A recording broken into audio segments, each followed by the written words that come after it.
اردو نظم خدا سرسبز رکھے اس چمن کو مہرباں ہو کر۔ شاعر کا نام اکبر اعلیٰ آبادی۔ اشعار کی تشریح۔ شعر نمبر 1۔ بہار آئی کھلے گل زیب صحن بوستاں ہو کر، انادل نے مچائی دھوم سرگرم فغاں ہو کر۔ بہار آئی کھلے گل، گل یعنی پھول، زیب یعنی زینت سجاوٹ، صحن بوستاں یعنی باغ کا صحن۔ انادل نے مچائی دھوم، انادل اندلیب کی جمع یعنی بلبلیں، مچائی دھوم سرگرم فغاں یعنی بلند آواز سے فریاد کرنا۔ یعنی شاعر کہہ رہا ہے کہ بہار آئی ہے، باغ کے صحن کو کھلے ہوئے پھولوں نے خوبصورتی اور زیب و زینت بخش دی ہے، بلبلیں بلند آواز میں شور کر رہی ہیں۔ تشریح۔ شاعر نے ایک حزین باغ کا نقشہ کھینچا ہے جس میں بہار آئی ہوئی ہے، سب بہت خوش ہیں، خوشی والی ہوا چل رہی ہے، تتلیاں اور پروانے رقص کر رہے ہیں، گویا بہار کی آمد کی وجہ سے باغ میں زندگی کی لہر دوڑ رہی ہے۔ ایسا لگتا ہے کہ ہر شے مدت سے بہار کی منتظر تھی۔ بہار کا موسم بڑا ہی تر و تازہ ہے، خوبصورت ہے، جس کی وجہ سے تمام موسموں میں امتیازی حیثیت رکھتا ہے۔ بہار کے موسم میں ٹھنڈی ٹھنڈی ہوائیں چلتی ہیں، درخت ہرے بھرے نظر آتے ہیں، تر و تازہ سرسبز پتوں سے لدی ہوئی ڈالیاں خوشی کے عالم میں جھوم رہی ہیں، پودوں پر بے شمار پھول کھل اٹھے ہیں اور اپنی خوشبو سے پورے باغ کے ماحول کو مہکا دیتے ہیں۔ جہاں پھول کھلے ہوئے ہوں اس کی دیوانی بلبل بھی نغمے گاتی ہے۔ بلبلیں درختوں کی شاخوں پر چھپ کر بیٹھ جاتی ہیں، پھولوں کو دیکھ دیکھ کر فدا ہو رہی ہیں، چہچہاتی ہیں، خوش ہو کر گیت گاتی ہیں، سریلی آواز کے نغمے فضا میں بکھیرتی ہیں۔ بلبلوں کو معلوم ہے کہ بہار کا موسم مختصر ہوتا ہے اور پھول بھی مرجھا کر فنا ہو جائیں گے۔ نمبر 2۔ بچھا فرش زمرد اہتمام سبزہ تر میں، چلی مستانہ وش باد صبا عنبر فشاں ہو کر۔ بچھا فرش زمرد یعنی سبز رنگ کا جو قیمتی پتھر ہوتا ہے اس کو زمرد کہتے ہیں۔ فرش زمرد یعنی سبز گھاس کا فرش۔ اہتمام سبزے تر میں، اہتمام یعنی بندوبست، سبزے تر یعنی تر و تازہ گھاس۔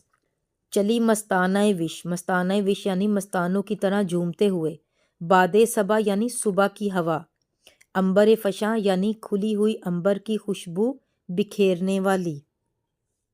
یعنی اس شعر میں شاعر کہہ رہا ہے کہ سبزہ تر یعنی جو تازہ اگنے والی گھاس ہے اس کے استقبال کے لیے فرش زمرد یعنی سبز رنگ کا قالین بچھ گیا ہے۔ باد صبا یعنی صبح کی بھی ٹھنڈی ہوا اپنے دامن میں خوشبوئیں سمیٹ کر مستانوں کی طرح چل رہی ہے۔ یعنی اس شعر میں شاعر نے ایک بہار کے موسم کا باغ میں نقشہ اس کا بتایا ہے کہ بہار کے موسم میں باغ میں رونق آ جاتی ہے، سب پھول تر و تازہ اور رنگوں میں نکھار پیدا ہو جاتا ہے۔ گلاب کی سرخ سرخ پتیاں جو گرمی کی وجہ سے جھلس کر گر گئی تھیں پھر سے ان پر جوبن آ گیا ہے، درخت بھی سبز پوش ہو گئے ہیں، ہر طرف سبز سا ہی سبزہ نظر آتا ہے، باغ میں زمین کا چھوٹا سا ٹکڑا بھی سبزے اور ہریالی سے خالی نظر نہیں آتا۔ بہار کا موسم آنے سے ہر طرف چمن میں حرکت اور عمل کی لہر پیدا ہو جاتی ہے، ٹھنڈی ٹھنڈی ہوائیں چلتی ہیں جس کے نتیجے میں زمین ہری ہری گھاس سے ڈھک جاتی ہے، ایسے لگتا ہے جیسے زمرد کا فرش بچھ گیا ہے۔ زمرد سبز رنگ کا ایک قیمتی پتھر ہوتا ہے، اس کا سبز رنگ بے حد خوشگوار اور دلکش ہوتا ہے جو آنکھوں کو بڑا اچھا لگتا ہے۔ اسی طرح باغ میں اگی ہوئی تر و تازہ اور دلکش گھاس نے باغ کے حسن کو دوبالا کر دیا ہے۔ ایسا محسوس ہوتا ہے کہ جیسے قیمتی پتھر زمرد کا مخمل فرش بچھا ہوا ہے اور اس پر شبنم کے قطرے چمکدار موتیوں کی طرح چمک رہے ہیں۔ نمبر 3۔ عروج نشوونما سے ڈالیاں جھومی، ترانے گائے مرغانے چمن نے شادماں ہو کر۔ عروج بلندی، نشوونما یعنی پھلنے پھولنے کا شوق، سے ڈالیاں جھومی، ترانے گائے مرغانے چمن نے، مرغانے چمن یعنی باغ کے پرندے، شادمان ہو کر یعنی خوش ہو کر۔ اس میں شاعر کہہ رہا ہے کہ نشو نما کے شوق میں یعنی بڑھنے کے شوق میں درختوں کی ٹہنیاں جھومنے لگیں اور باغ کے پرندے خوش ہو کر نغمے گانے لگے۔ تشریح: خزاں کے موسم میں درختوں کا سبز لباس زرد لباس میں تبدیل ہو جاتا ہے، پتے جھڑ جاتے ہیں، ہریالی کا نام و نشان مٹ جاتا ہے، چمن سے چہل پہل اور رونق غائب ہو جاتی ہے۔ اس موسم میں نہ تو پرندے چمن کا رخ کرتے ہیں باغ کا، اور نہ ہی انسان باغ کو قابل دید جانتے ہیں، لہٰذا انسان یعنی چرند پرند بھی بہار کے منتظر ہوتے ہیں۔ بہار کا موسم خوشیاں لے کر آتا ہے، چمن میں ہر چیز جوبن پر ہوتی ہے، رنگ برنگے پھول کھلتے ہیں، ہر طرف سبزہ ہی سبزہ ہوتا ہے، پرندے بھی لطف اندوز ہوتے ہیں۔ تو بہار کے موسم میں چمن کی ہر شے نشوونما کے عمل سے گزر کر شباب کو پہنچتی ہے۔ چمن میں ہوا چلتی ہے تو ٹہنیاں جھومنے لگتی ہیں، یہ ٹہنیاں نشوونما کے مراحل طے کر کے شباب کو پہنچ چکی ہیں اب، اور جس کی وجہ سے جھوم جھوم کر نشے کی مستانہ کیفیت کا اظہار کر رہی ہیں، یعنی وہ غرور میں رقص کرنے لگی ہیں۔ یعنی چمن کا حسین اور دلکش منظر دیکھ کر پرندے بھی اپنی خوشی کا اظہار اپنی دلکش آواز میں کر رہے ہیں، بلبل بھی نغمہ گا رہی ہے، درختوں کی ٹہنیوں پر بیٹھے ہوئے پرندے بھی باغ کی رونق بڑھا رہے ہیں، یعنی سب پرندے اپنی خوبصورتی اور آواز میں نغمہ سرائی میں مصروف ہیں۔ شعر نمبر 4: بلائیں شاخ گل کی لیں، بلائیں شاخ گل کی لیں، نسیم صبح گاہی نے، ہوئیں کلیاں شگفتہ روئے رنگیں بتا ہو کر۔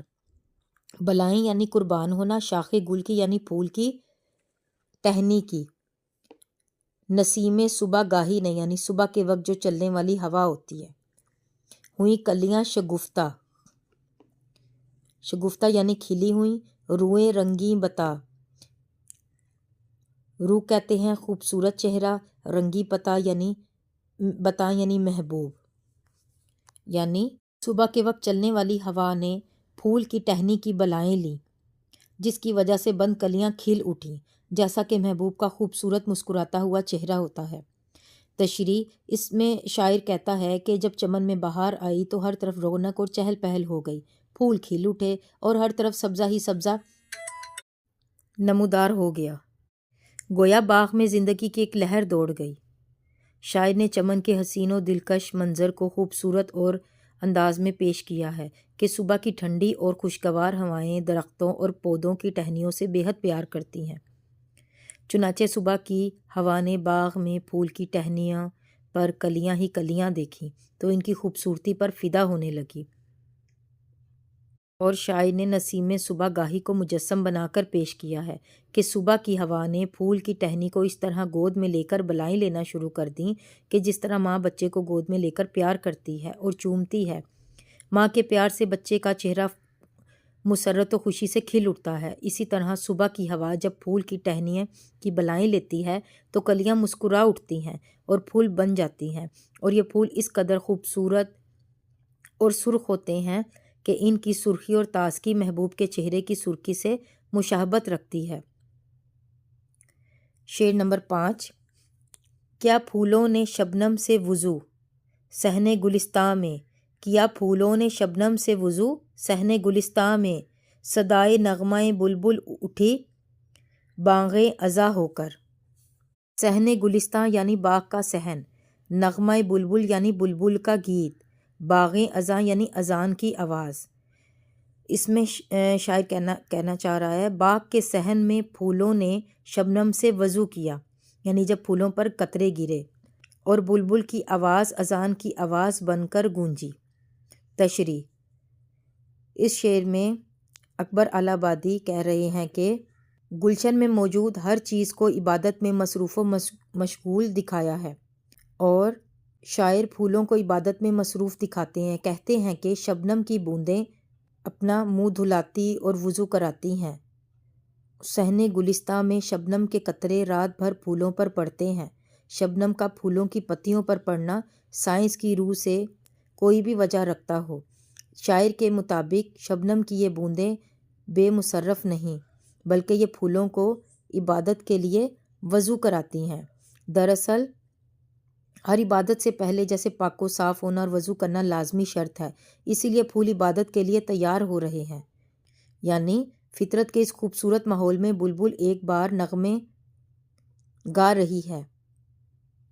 گویا بلبل صدائیں بلند کر کے مخلوق خدا کو اپنے خالق کی عبادت کی ترغیب دے رہی ہے، یعنی لوگوں کو کہہ رہی ہے کہ اللہ کی عبادت کرو۔ شاعر نے بڑی خوبصورت بلبل کی خوبصورت اور اس کی آواز کو اذان کی روح پرور اور پرکیف صداؤں سے تشبیہ دی ہے کہ بلبل کے پرشور نغمے اور دل فریب جو ہیں نغمے باغ میں عبادت کے اس ماحول کی تکمیل کرتے ہوئے معلوم ہو رہے ہیں، یعنی جس میں پھول عبادت کے لیے وضو کرتے ہوئے دکھائی دیتے ہیں تو بلبلیں اذان کی صدائیں بلند کرتی ہیں۔ شعر نمبر 6۔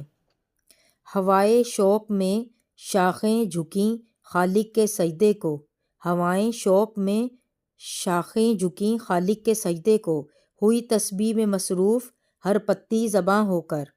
ہوائے شوق یعنی جذبے سے، خالق یعنی پیدا کرنے والا اللہ تعالیٰ، تسبیح یعنی سبحان اللہ کہنا، وظیفہ کرنا، اللہ تعالیٰ کی حمد و ثنا بیان کرنا۔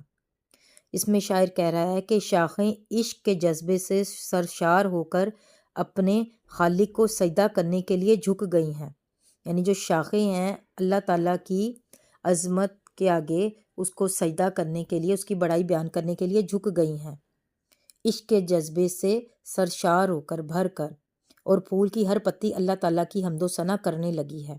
تشریح۔ شاعر درختوں کی شاخوں اور پھولوں کی پتیوں کا ذکر کر رہے ہیں۔ کہتے ہیں کہ نسیم صبح کے جھونکے یعنی صبح تازہ ہوا کے جھونکے جب درختوں کی شاخوں کو جھکا دیتے ہیں تو ایسا لگتا ہے کہ درختوں کی شاخیں اپنے خالق حقیقی کے حضور سجدے میں جھکی ہوئی ہیں، اپنی عاجزی اور بندگی کا ثبوت دے رہی ہیں۔ باغ میں عبادت کا ایک سما نظر آ رہا ہے، ہر چیز اللہ تعالیٰ کی حمد و ثنا بیان کرتے ہوئے نظر آ رہی ہے۔ ہوا کے جھونکے ایسے معلوم ہوتے ہیں کہ جیسے ان شاخوں کو اللہ تعالیٰ کی عبادت پر راغب کر رہے ہیں۔ شاعر نے پھولوں کی پتیوں کو زبان سے تشبیہ دی ہے کہ جیسے ہر پھول کی پتی گویا زبان سے انفرادی طور پر اللہ تعالیٰ کی حمد بیان کر رہی ہے۔ عبادت کا ایک ماحول ہے جس میں پودے، پھول، پتے اپنے انداز میں اللہ تعالیٰ کی عبادت کرتے ہوئے دکھائی دیتے ہیں۔ شعر نمبر 7۔ زبانِ برگے گل نے کی دعائیں رنگین عبارت میں، خدا سرسبز رکھے اس چمن کو مہرباں ہو کر۔ برگے گل یعنی پھول کی پتی، رنگین عبارت میں یعنی رنگین اور دلکش الفاظ میں، یعنی شاعر کہہ رہا ہے کہ پھول کی پتی نے بڑے ہی خوبصورت الفاظ میں اللہ تعالیٰ سے یہ دعا کی ہے کہ اے اللہ تو اپنے رحم و کرم سے اس باغ کو ہمیشہ سرسبز و شاداب رکھنا۔ شاعر نے یہ کہا ہے کہ بڑی ہی اللہ تعالیٰ کو عاجزی اور بے حد پسند ہے، تو اس کا بندہ عاجزی و انکساری کا اظہار کرتے ہوئے اس سے مانگ رہا ہے کہ پھول کی پتیاں رنگین اور خوبصورت لفظوں میں دعا میں مصروف ہیں۔ پھولوں کی پتیوں نے کچھ مانگا بھی ہے تو اپنے لیے نہیں مانگا، بلکہ انہوں نے خاص نیت سے، اچھی نیت سے کام لیتے ہوئے پورے باغ کے لیے دعا مانگی ہے، اس لیے کہ پھول کی پتیوں کو معلوم ہے کہ اگر چمن یعنی باغ میں ان کو زندہ رہنا ہے تو وہ باغ ان کا ہمیشہ قائم و دائم رہے، اگر باغ اجڑ گیا تو یہ بھی محفوظ نہیں رہیں گی۔ دراصل پھولوں کی پتیاں اللہ تعالیٰ سے خاص لطف و کرم کی دعا اس لیے کر رہی ہیں کہ باغ پھولوں اور خوشبوؤں سے مہکتا ہے اور پرندوں کی پیاری آواز سے چہکتا رہے گا تو وہ بھی زندہ رہیں گی، خوشیوں اور مسرتوں کے لمحات بھی میسر آئیں گے۔ تو شاعر کو باغ کی ہر شے اللہ تعالیٰ کی عبادت میں مصروف دکھائی دیتی ہے۔ وہ کہتا ہے کہ پھول کی پتی زبان سے اپنے پورے باغ کے لیے اللہ تعالیٰ کے سامنے دعا گو ہے۔